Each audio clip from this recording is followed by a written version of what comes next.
Yo, what's good everybody? Anubis Black here, back once again for another video, and yes, my Nicktoons game review series is still going on, even though I decided to take a break from script writing for a few weeks. I've been so preoccupied with many other projects lately, so let's finally get back on track. For the next two videos, I wanted to talk about at least 3 more titles that I've played within the last few months or so.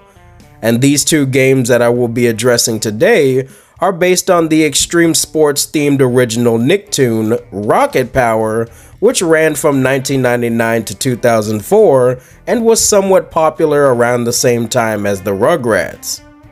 This time, we return to the Game Boy Advance with Rocket Power Dream Scheme and its sequel Rocket Power Beach Bandits, which strangely enough, I ended up playing these games backwards because I didn't even know Dream Scheme was a thing until way after finishing Beach Bandits.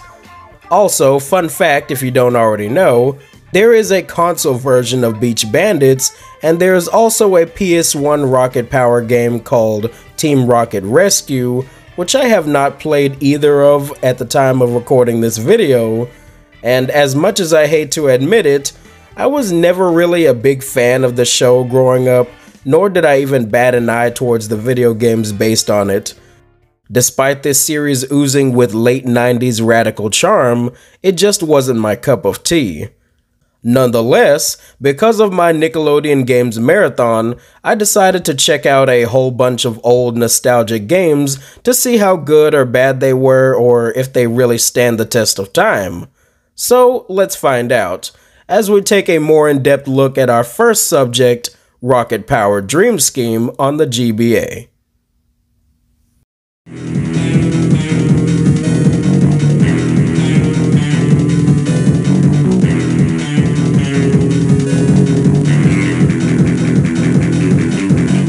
Alright, now, Rocket Power Dream Scheme is an action-adventure platformer game that released on November 3rd, 2001, and was developed by Helix just like a few other Nick games that came before it. And when going into both of these titles for the very first time, I wasn't sure what to expect since this series has always taken a focus on the extreme sports competition kind of stuff. And as far as I know, there aren't too many interesting plots that you could really make the center of a GBA game and have it actually be fun to play. But, much to my surprise, Dream Scheme is actually kind of fun and the story is, interesting, I guess. It basically involves Otto having a bad dream one night, which leads to some evil scientist guy from the show who ends up capturing his friends and family and tries to take over ocean shores for his own purposes. And as I said, because this game is a platformer, the way you move about in each location with the use of skateboards, rollerblades, and pogo sticks is very unique and unlike any other game that I've ever really played.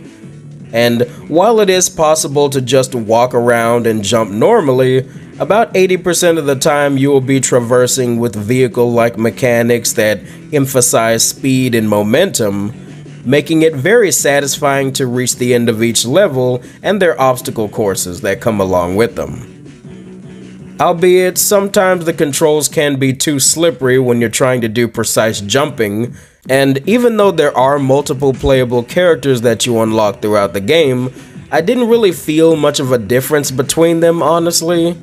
I mean, I thought it was still fun for the most part, so yeah, it was alright. Aside from the platforming, there is of course combat situations and occasional puzzle segments during the levels. Your main method of attack is to either bounce on the enemy's heads or shoot a limited amount of hockey pucks at them from a distance. These abilities will be upgraded over time, as well as your means of travel.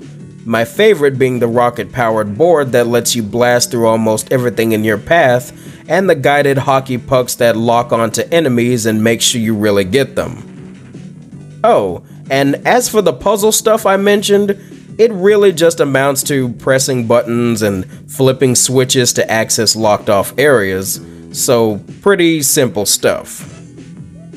But no matter what you're doing in this game, the main objective is to collect as many stars and letter Z health points as you can and rescue your friend/family from Dr. What's-His-Face.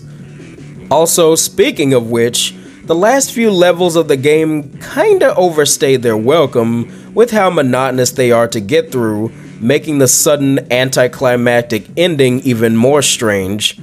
I guess overall this game was alright. I can say it did make an interesting use of its theme with the mechanics in a way that I didn't expect, and thankfully so, because when I played Rocket Power Zero Gravity Zone on the GBA, while the game's style of play fits more with what Rocket Power is as a show, however, it is still somehow awful to play. So yeah, I definitely prefer this focus on 2D platforming. It works surprisingly well, and I wouldn't want to have it any other way. Now, let's see if the sequel, Beach Bandits on GBA, will follow in its footsteps, or I guess in its rollerblade treads.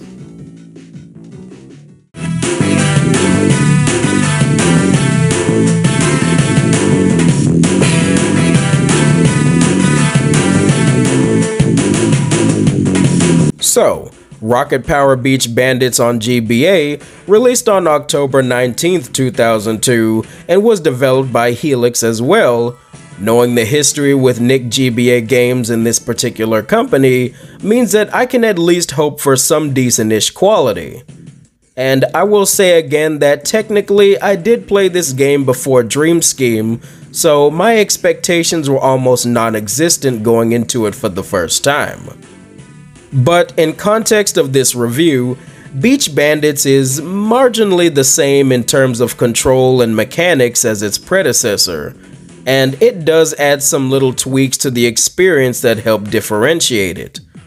First off, the story structure is a little bit different this time, with some new threat to ocean shores that our gang will have to deal with, involving this evil company called Golem Industries supposedly stealing water and sand from the beach, hence the name Beach Bandits, and you end up crossing paths with this annoying little shit named Eric Golem Jr., who is the son of Golem Industries' CEO, and will serve as the main antagonistic force throughout the game that you will have to compete against many different times. This element is definitely one of the biggest changes in this game, and instead of selecting a new level from an arrow left and right screen, Ocean Shores will act as a hub world that you can actually run around in, and now you manually travel to each new objective to progress. Thankfully, the equipment upgrades in this game are pretty dang practical and fun to use, although you obviously don't unlock the best one until super late into the game's story. Despite saying that, I wasn't really a fan of the level design in this one.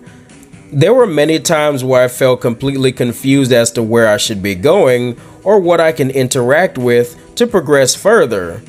And the oftentimes clunkiness of the platforming with the slippery vehicle-like controls rears its ugly head again, and might even be worse in some spots, but I still do appreciate the unique style returning from Dream Scheme, and it is still pretty fun to play for the most part. Strangely enough, my favorite part of this game is the in-between kinda carnival-style competitions that you must have against Eric Golem Jr. This is basically how you unlock new upgrades and gadgets. I found this part to be fairly challenging at times and a little bit more engaging than what you'll normally be doing, whether it's collecting stars, taking out enemies, and boss battles, of course.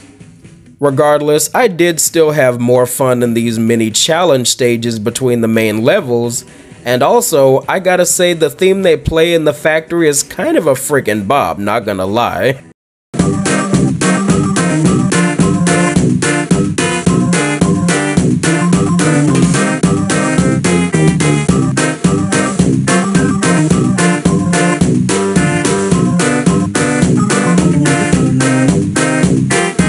Oh yeah, and I forgot to mention before that in this title, you only play as Otto and Twister in the main story, and honestly, that's fine. They both have their slight differences in control, but for the most part it really doesn't matter who you pick.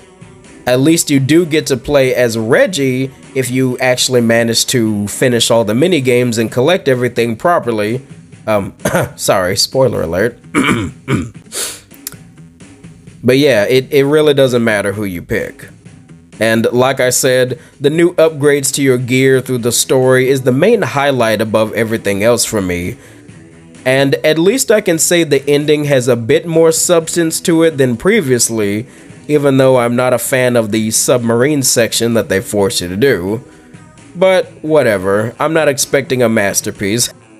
Overall, I'd say my feelings towards these two games is about even, with Dream Scheme being slightly above Beach Bandits for everything it has to offer in a nutshell. Both of these games are okay for what they tried to do, and of course I have definitely played much worse. But yeah, they're just okay in my honest opinion, and if this video interests you to play the game, I'd say try it out. I mean, what have you got to lose? So, that pretty much sums up my thoughts on this discussion. However, next time on my Nicktoons game review series, we will dive back into the PS1 to talk about a classic little gem that I actually did play as a kid, with SpongeBob Super Sponge. And I promise that this next review will absolutely not take 4 freaking weeks to come out. I really need to stop procrastinating and wrap up this series, as I'm already in the middle of yet another gameplay series with Cartoon Network. But blah blah blah blah blah, anywho, thanks for watching another episode of Anubis Black as always. Have a wonderful day, and I will see y'all again in the next one. All right. Bye-bye.